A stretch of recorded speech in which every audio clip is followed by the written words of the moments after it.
Hey everybody, welcome back to another episode of Making History. My name is Brian. And I'm Katie. And we're the Hesses. And we have gone super casual today. We have. Yep. I realized I have a full-on like football coach look going on right now. The hat, the headphones. Oh, yeah. Calling the plays on the side of the field. Yeah. So if you're listening, you're missing out on Coach Katie. Yep. Coach Katie. And I'm just in my sweats again. Yep. I feel like that's going to end up happening more and more as we keep like just easing into the comfort of the podcast and that, and with it just being so cold out. Yeah, it's just cozy clothes season that like I never want to put on anything other than sweatpants and a giant sweatshirt. Yeah. It's just like my uniform, I feel like, while I'm at home. Right. Yeah. I was going to put on real clothes and then I saw how casual you were. Yeah. And I thought, well, I'll just keep wearing what I'm wearing. Might as well not make me look any more ridiculous than I already do. Yeah. So these are the sweatpants that I wear when I'm home pretty much all the time. Mm-hmm. And I've got that black pair of sweatpants that I'd kind of forgotten about. Yeah. That had gotten buried in the drawer. Right. They usually end up down a little bit below all the other things that you wear. Yeah. And so these ones were dirty. And so I pulled out the black ones. I was just wearing them around the house. Mm-hmm. And Nora saw me. And she looks at me, she goes, Dad, she goes, I'm not used to seeing you wear sweatpants. Nora, wait. I was like, first of all, what do you think I wear at home all the time? And I guess they're a little bit fancier sweatpants, more athletic looking. More athletic. The black ones have like the elastic. They're just more like classic sweatpants look. Yeah. These are like athleisure. And those are just like straight leisure. Yeah. Right. Yeah. Nothing I could tell that you didn't know what that word was, did you, at first? I've never heard the word athleisure. I got it quickly what you meant, but it's like an actual like type of clothing. Okay. Yeah. Athletic leisure. Mm-hmm. So yeah, Nora said that. Yep. And I was just laughing so hard. Like, Nora, you see me wear sweatpants at home every day at some point. Literally every single day. And she was like, oh, I guess I just didn't realize that those were sweatpants. She has a very interesting take on fashion, though. Yeah. She's coming into a little bit more of like a normal fashion. Mm-hmm. But I think she has gone through very interesting phases of what she thinks actually goes together. Yeah. And like what's appropriate during seasons. And she has had some really fun phases. Mm-hmm. People probably think like out in public, like, whoa, that mom really doesn't know how to dress her kids. Yeah. Hopefully people are smart enough to realize like they're dressing themselves. Right. And we just don't really care that much about whether or not their outfit matches. Yeah. Every now and then. Like there are times for sure where it's like, no, you're going to wear this and you're going to look like a decent human being. Yeah. But most of the time I'm like, hey, why would I like make this another thing that I have to worry about if it's just more fun for you to dress yourself anyways? Right. It's only going to cause tension if I try to force you to wear something I want you to wear. Absolutely. And it's, like you said, usually totally unnecessary. Right. Yeah. And they just, that's another area that they get to exercise their little freedoms of just getting to choose to wear bright pink polka dots with a green and yellow striped shirt or whatever. Yep. So, what else happened this week? It was my birthday. Your birthday a couple week. Days ago, birthday week. Yep. In your mid-30s. Yep. Officially 34. How does it feel to be old? Feels great. I'm still in my early 30s, so. Yeah, you will be for a while. I mean, like another year or two, I guess. Yeah. Yeah. So yeah, birthday was fun. Mm-hmm. We went out to dinner. We did. Nice Kid-free. restaurant. Completely kid-free. Yeah, left the baby and everything. Yep. And he slept the whole time. Yeah. Which he doesn't even do here. Yeah, we were gone for a couple hours. Yeah. And he slept pretty much the whole time. It's amazing. Yeah, your mom said she woke him up. Oh, I didn't catch that. Yeah. When we texted her that we were coming home, she was like, well, I'm going to go get him up so that at least I get some time to spend with him. Oh, my gosh. Okay. He might have just thought he was like down for the night. I don't know. Yeah. Yep. Okay. So yeah, that was fun. That was fun. And Nora's birthday is tomorrow. Mm-hmm. As while we're recording this, it's tomorrow. So a big 7-year-old. 7 years old. Which that does feel older to me than 6. Like that feels like she's getting to like be an older kid. Mm-hmm. 6 still feels kind of young. Yeah. Which I mean, I know 7 is young too, but it just feels like a bigger number. Yeah. Well, she's had some frustrations with how certain people have treated her. Yeah. She wants to be treated like a big kid, and she has an idea in her head of what that means. Mm. And I think part of it is, so if we talked about how like multiple times Nora has like overheard people talking about her size, like how short she is. I don't think we have. So she's a year ahead in school. In school. Mm-hmm. And honestly, she's so smart. Yeah. It's crazy. It is crazy how smart she is. Yeah. So she's a year ahead, and it's not even really like, it's not like she's being challenged by it seems. No, every now and then it's like, okay, you're going to have to like work for this. But in those moments, it's like, it's so rare that it's like just instantly annoying to her. She's like, right. I have to think about this. Are you kidding me? Yeah. Like I have to work to understand this. Yeah, she's like, So, because of that, she's a year younger than all the kids in her class, and she's already small. Compare that to kids who are of average size, a year older. Yeah. And she's pretty clearly, I think there may be a few other kids who are girls she's maybe not who are around her like size. That much smaller than some of the kids. Even like a couple of the boys are around her size. Yeah. But she's definitely like noticeably smaller than most of her classmates. Yeah. So a couple times she's kind of like overheard people talking, and not even in like a mean way. Right. Even like friends of ours that Yeah. she's just overheard like commenting just how cute she is and how, cute and tiny she cute is. and tiny. Yeah. Yep. And she doesn't like that. She does not. She's And the classic oldest child. Like, I want to be a grown up. Yeah. Like, none of this cute and little business. Yeah. So she's got an idea in her head. Now I did ask her because she was just going on and on one day. Oh yeah. Because so my mom was wanting to take the girls to the library for story time. Yes. And she really didn't want to go. And so we got, I talked to her and just got down to the bottom line. It just seemed like that was too much of a little kid thing for her to do now. Yep. Okay, that's fine. Mm-hmm. So she's not interested in story time anymore. No. And, I tried to get her to go. We tried to spin the helper thing. Like if you go, you can be one of the big kids who helps the little kids. Still no. And, in that conversation, I did ask her, I said, do you ever feel like me and mom treat you, too much like a little kid? And she said no. And I could tell the look on her face. She was like, oh, like I hadn't even thought of that. Like you guys. Okay. So yeah. So we're meeting her expectation. Well, there we go. Treating her like a big kid, whatever that means for her. So yeah, that's been just funny to navigate. Right. And another thing that she says, which is so funny to me.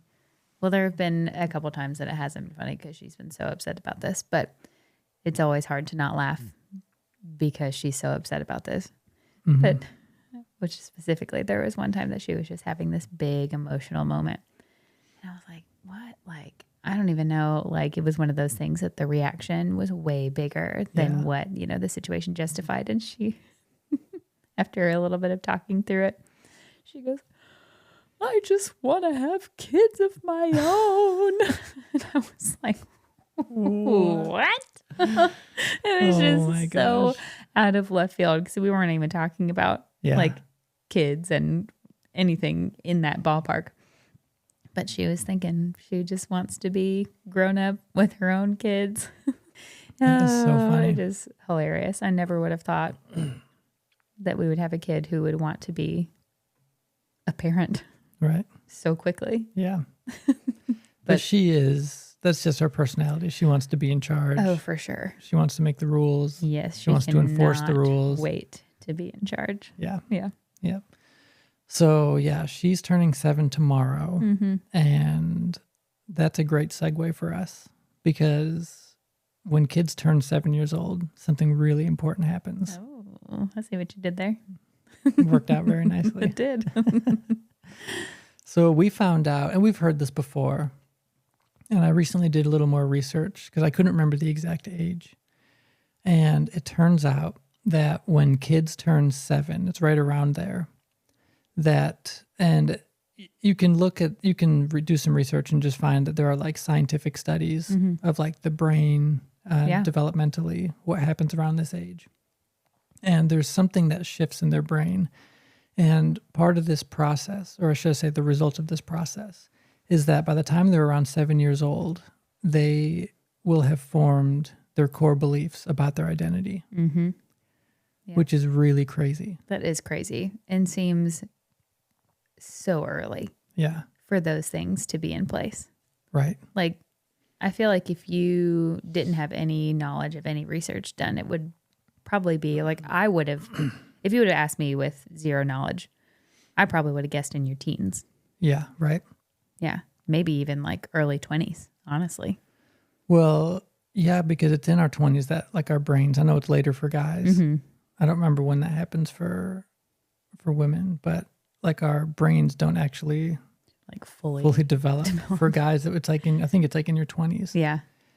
And so, yeah, it's surprising that this happens at 7 years old. But here's what's really crazy, to put this in like a different perspective, is that for people who have never studied the mind, who have never studied belief, who have never given like much consideration to the things that they believe about themselves, about, whatever. That means that for people who haven't really done that work, they are probably still living with the beliefs about themselves that were formed before they were 7 years old. Yeah. Whoa. And like, That's of course we know, and I think we'll talk more about this probably in the next couple episodes, but we know that like our brains have something called neuropathways, and there are these neuropathways that thoughts kind of travel through. Right. And the more often we have a recurring thought, the easier that path becomes traveled. Yeah. It's like walking in a forest. If you take the same path right every single time, every day, multiple times a day, it's going to wear a path through the forest on the forest floor. But if you're taking multiple different ways, obviously that's not going to be the case. But if you're thinking that same thought, right, it's like you're digging that trench lower and lower every time you think that thought. Yeah. So the more often you have a recurring thought, we'll say the thought is, I'm stupid. Say I get used to thinking that. Maybe I grew up, and this is all hypothetical, but let's just say, we'll give a scenario. I grew up being told by people around me that I'm dumb, I'm not smart. Yeah. Whatever. And there's a billion different examples we could give. Yeah. But if I grow up believing that I'm stupid and I don't have the tools or the knowledge to correct that, I'm going to live probably the rest of my life with a belief that I'm stupid. Right. So the more often I have that recurring thought or something like it, I'm stupid, I'm not smart, I'm an idiot, whatever. Yeah. The first time you may hear something like that, if you told me that now, that thought would have resistance because I don't have a neural pathway currently that allows for that thought to just travel through, right? So that thought is going to be met with resistance. Right. Like, wait, am I? Right. I don't know if I am. Yeah. Surely that's not true. Yeah. But tell that to a kid enough times, and that neural pathway is going to be formed, and that thought is just going to travel right through. Yeah. No resistance, no problem. Yeah. And the more often these thoughts are allowed to remain, the more they become part of our subconscious. And we start seeing the fruit of those beliefs in our behavior. Yeah. Tell a kid that they're stupid and they're going to act stupid. Tell them they're whatever it is. You know? Why would they try to be anything different? Yeah. If that's just what they're being told and what they're beginning to believe or what they fully believe at this point. Yeah. It's just like, okay, well, if you're not met with anything else, if you don't have any other encouragement, coming in to contradict what that specific thing being said over you, then it's just like, okay, well, I guess this is what I am. Yep. Not going to change it. Yep. But again, we know as adults, we know that those neuro pathways can be changed. Right. We can reform new ones. Mm-hmm. We can, close down shop on the ones that don't need to be in operation anymore. Mm-hmm.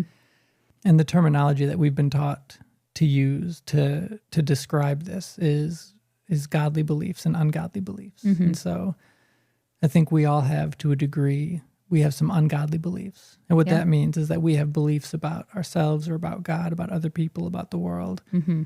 that we believe to be true on the basis of our experience. Right. But they're not true on the basis of God's word mm-hmm. and what he says. Yeah. So there are things that, God believes about us. There are things that he thinks about us. Mm-hmm. And the pathway to us living according to our true identity is discovering his thoughts about us mm-hmm. and agreeing with them. Right. Exactly. So we need to know what he thinks about us. What does he say about us? Mm-hmm. And this is a really big deal for kids while they're growing up.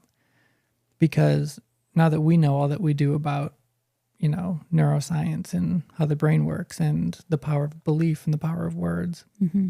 we are really intentional with our kids in helping them form godly beliefs. Mm-hmm. Because we need them for the rest of their life, but especially in these early formative years, we need them thinking thoughts about themselves that are shared with God. Yes, absolutely. There's no higher way to think.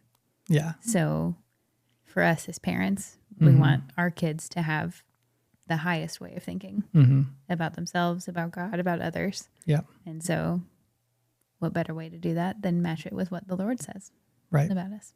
Yep. Mm-hmm. And in an effort to help people navigate this with their own kids, mm-hmm. we have some exciting news. We do. Go ahead. Ooh. So excited. We officially have a kid's book out. We have a kid's book. So I think we had like a little teaser about this. We've mentioned it several weeks ago. That it was in the works. We mentioned it. And getting close. But now it's officially out and available. We're really cutting it close with Christmas. Yes. And that wasn't our plan. It's just, this is our first go at mm-hmm. this. And we don't know how long things take. Yeah. And unfortunately, our own copy won't be here till tomorrow. Right.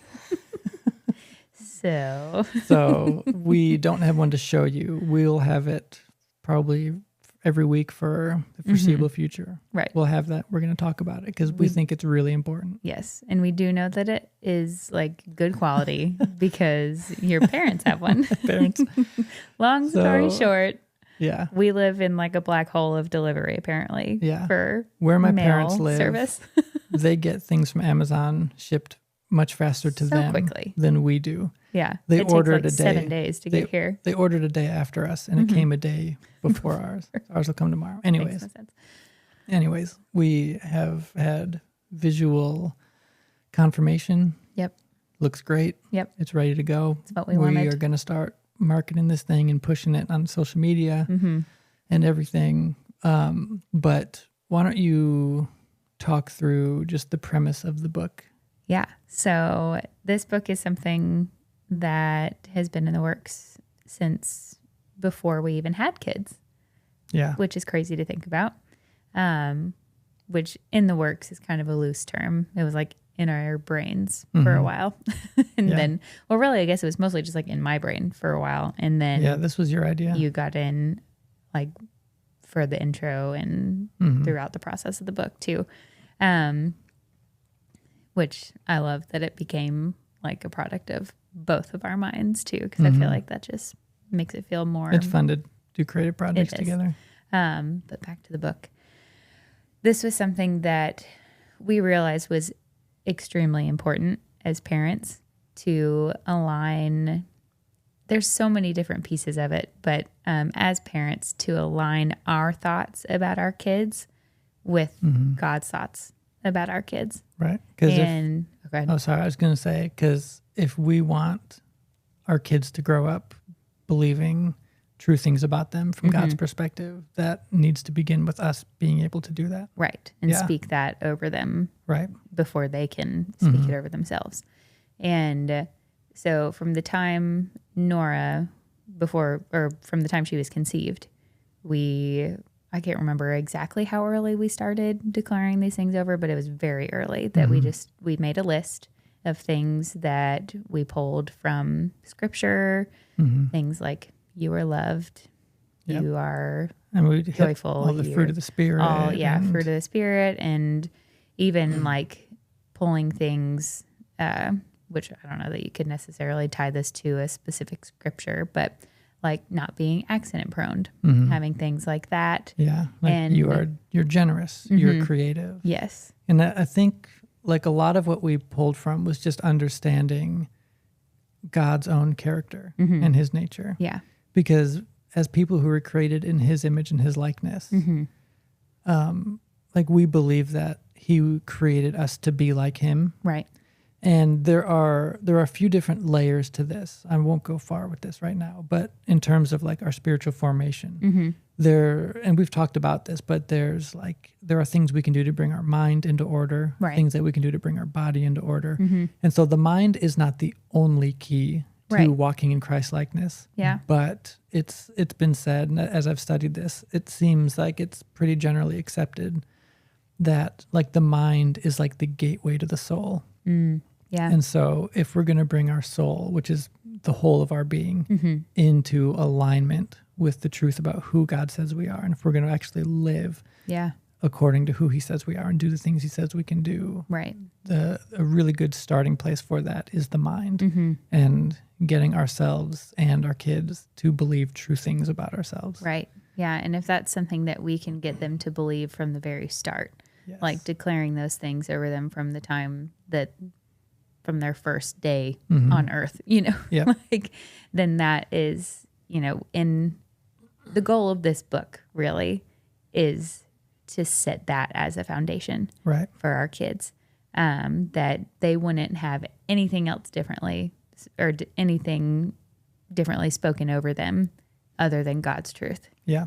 And, of course, there's going to be moments where they hear it from somebody else or we have a moment of, weakness and frustration and we say something that we wouldn't really mean to say, but even in those moments when you have that foundation of who God says you are, what God believes about you, then those things like we were talking about the neural pathways are set. They're being formed. And they're being formed. And instead of those lies that are spoken over you really like sinking in, it can kind of bounce off, instead of causing any more damage than it needs to. If I believed that I was, use a different example. Let's just say I believe that I'm just like unlovable, right?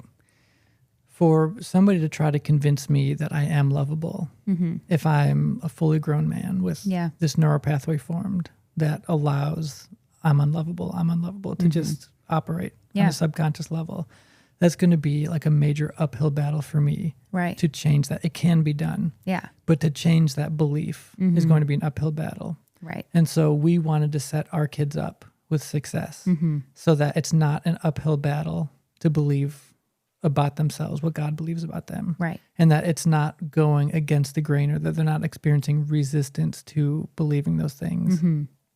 And so we wanted that for our kids. And we also thought, well, maybe we could help other people. Yeah. Right. Do this too.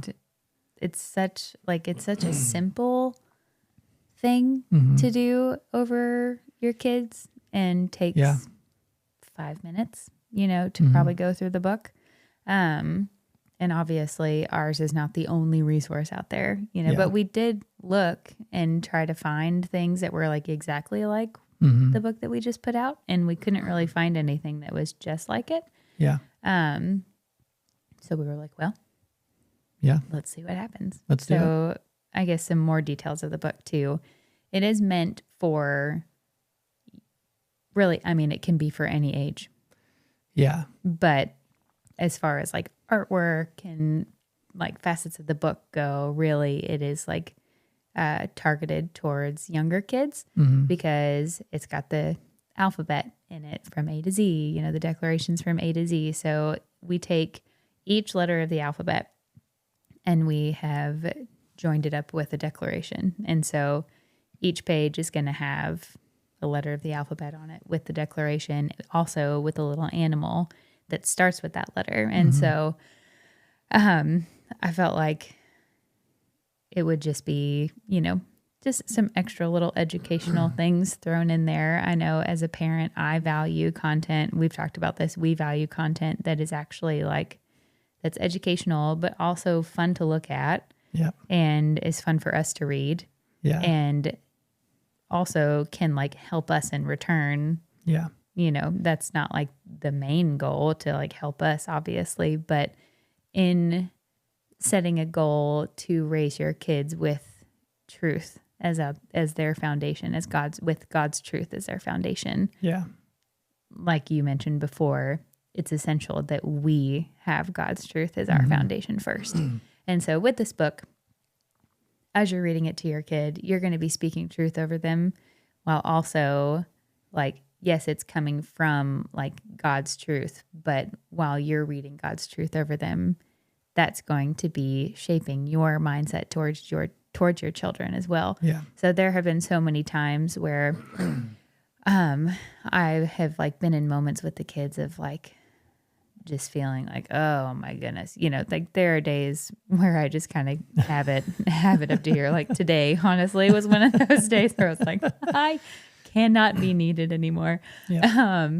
But really having said those declarations over all of our kids almost every day at some point, with all of them, it's very easy to fall back onto that and say, okay, take a breath and remember you're loved, you're joyful, you're patient. And then remembering that, yes, that is actually their true identity. They may not be acting out of that right now, but this is what we've set them up for success with. Yeah. And I can fall back on this and believe it for myself as much as I want you to believe it. And so, yes, as a parent, as you're reading this book, it's our hope that these truths would become just as solid in your own mind as you want them to be in your kids. Yeah. Yeah, we kind of ended up creating this book in a way, like you said, that it can benefit kind of every person in every stage. Yeah. Which is really fun for me. And even writing, so in writing the little intro bit and the outro bit, I was thinking way more of the parents in writing that. Right. Because we just really appreciate when creators of kids content think about the parents. Yeah. We love Bluey because it's so funny. It's so relatable. Yeah. Too, that you can look at it and be yeah, I actually experienced that yesterday with my kids. Yeah. It's relatable. Yep. It's funny. That's why we like a lot of Disney movies. Yeah. Have humor that go over our kids' heads, but we just find hysterical. Yep. And we really appreciate that. And so I wanted to write a part of this book thinking about the parents. But it's also it rhymes and it's, know, yeah. And it's fun to read. And it's easy enough that a kid can grasp what is being said in the intro and outro. But I think, even when I read it for the first time, that I think it was specifically the intro.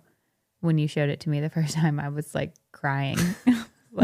Oh my gosh, this is so good.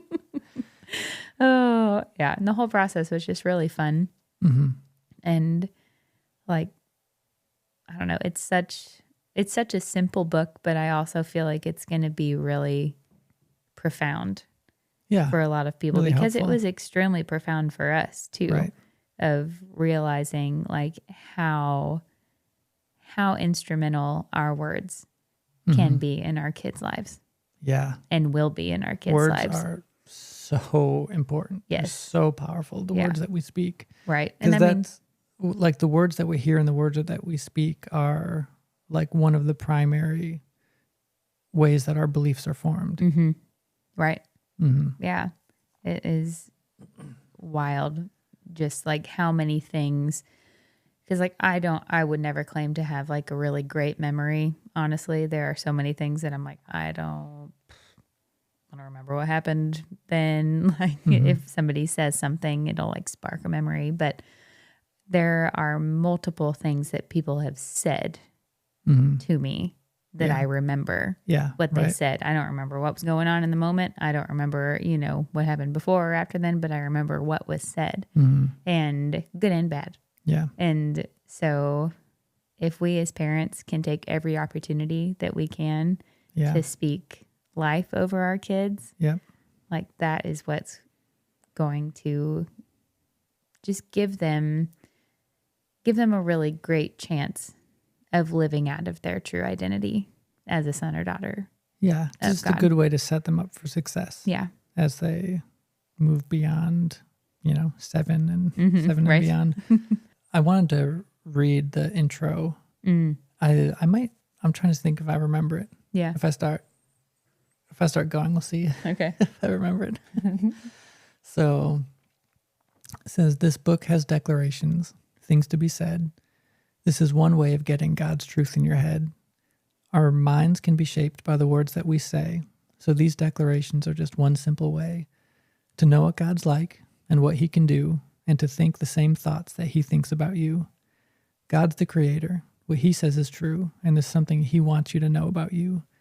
You're loved, you're seen. He calls you by name. His thoughts never change. They're always the same. You've been made in his image. It's not something to achieve. So say these declarations until you learn to believe. And then I remembered it. I can't believe it all came back to me. And then from there, it goes into, the first page, I'm amazing. Yeah. Next page, I am brave. And it goes through the whole alphabet. Yeah. And then there's a little outro that I'm not going to remember that right now. Right. Yeah. But yeah. The intro is pretty impressive, though, that you remembered all that. I can't believe I remembered that. I guess we did take a lot of time, like, doing little tweaks here and there. So many tweaks. Trying to find rhyming words that actually made sense and finding the right, like... Yeah. What is it? A canon? What is that word? Canon? Cadence. Cadence. Yep. Not canon. I don't know what that means. Yeah. But yeah. Yeah. So, it's so good. We're really excited. We are. And for our listeners, we're probably going to be talking about this for a little while. But there's just so much more that we can say. Yeah. That we haven't said yet, even just about like forming godly beliefs and discovering ungodly beliefs, and we can talk more about the process of how that works and how it affects every aspect of our life. It's super important. So important. Yeah. And I guess I will say another thing with the book that is fun is that, like, obviously when you have a baby, when you have a newborn, like, if you do any amount of research, you'll find that it's always so beneficial to start reading from the time, even when they can't even like see the book yet, or focus on the book. It's always good for your child to hear your voice, to hear, the truth spoken over them. Like their little heart's gonna receive it, and their little spirit's gonna receive it, even if they have no idea what's going on. But one thing that I do love about the book is that obviously, like, the declarations, the separate ones, are like, I am this. But like when you are a parent reading it over your baby to before, through beginnings of talking age, like you can change that to saying like you are. So you're directly speaking that over them. But then when your child starts talking, you can make the switch and have them say it over themselves. Right. Which is just, I love a good interactive book. Yeah. And so do our kids. Like anytime they can like jump in and say something. And like kids are phenomenal at memorizing things too. Yeah. So like our kids, or at least Nora, I don't know that Izzy has gotten, well, no, she did too for a little while, gotten to a point where she like would just start saying the declarations over herself, like in the middle of sometimes the day. Just randomly. It was like, I'm patient, I'm kind. We just hear her like playing by herself, just saying these things, which like is so funny and just also just the best. Just knowing that like that is something that's echoing in their minds. Yeah. And so when you have this routine of saying these things with your kid, it's really amazing to see that, like, the product in their lives of how they talk to themselves and how they treat themselves and how they treat other people. Right. You know, like, even I think Izzy, there was a couple times where she would like come and she's so just like loving and tender and just would like rub my face and be like, "You're loved, mommy," you know, like, "You're a so patient sweet. Mommy," you know, like, so they start saying it over other people too, which, like, who doesn't want a little 3-year-old coming up to them and saying, "Hey, you're so patient. You're so kind," you know, like, it's so, it's amazing. And like, it's unfortunate that is rare. You know, you'd hope well, I was going to say something else, but I'll just say this instead, that like, as believers, that should be a normal thing for us to speak those types of things over each other and over ourselves. Sure. But it's way more often that we find negativity in the world. Yeah. And so this is just one little way that we're hoping to kind of change the narrative and turn some, or bring some more positivity into the world by speaking truth over ourselves and our kids, and then having them say it over themselves too. Yep. Yeah. Yeah. So you can find a link to this book in the show notes on the podcast. If you're watching on YouTube, same thing. We'll put it in the description. And also, if you're not following us on social media, we'll have I've been putting links to all that in the show notes. So wherever you're listening, if you're watching, you can find all that. So follow us on social media. If you are watching on YouTube, do us a huge favor, super simple, but super helpful, is like this video, subscribe. If you want to leave a comment, leave a comment. We love that. Yep. But just leave us a review of any form. It's a small thing that goes a long way for these types of ventures. We appreciate any of it. Yep. All right. I think that's good. Yep. Sounds good. Great. All right. Go get you a copy of our book and let us know what you think. If you follow us on social media or on Instagram specifically in our link tree, we have a way for you to send us an email. So I've been thinking we may be getting to the point now. It may be fun to start giving people opportunity to send in questions or, that would be really questions fun. Or request, topics, or if there's anything that anybody would maybe want us to revisit or bring more clarification to. Our email is available. You can send us a message, leave a comment, do that however you want. I think that can be some of the most fun, like, part of doing this type of thing. Yeah. Like, we're not doing this just so we can hear ourselves talk. Like, no. We want engagement. We want to know what you think, good and bad. Yeah. Try not to be too mean, but we are very welcoming of feedback. Yeah, absolutely. Yeah. So that's how we grow. Yeah. And so we want to do things that you guys like. We don't want to just be sitting here and you having all these thoughts of like, well, they could do this better or this better. And then we just keep doing the same thing over. Yeah. Okay, great. Well, that's going to be it for this episode. And once again, my name is Brian. And I'm Katie. And we're making history. We'll see you next time.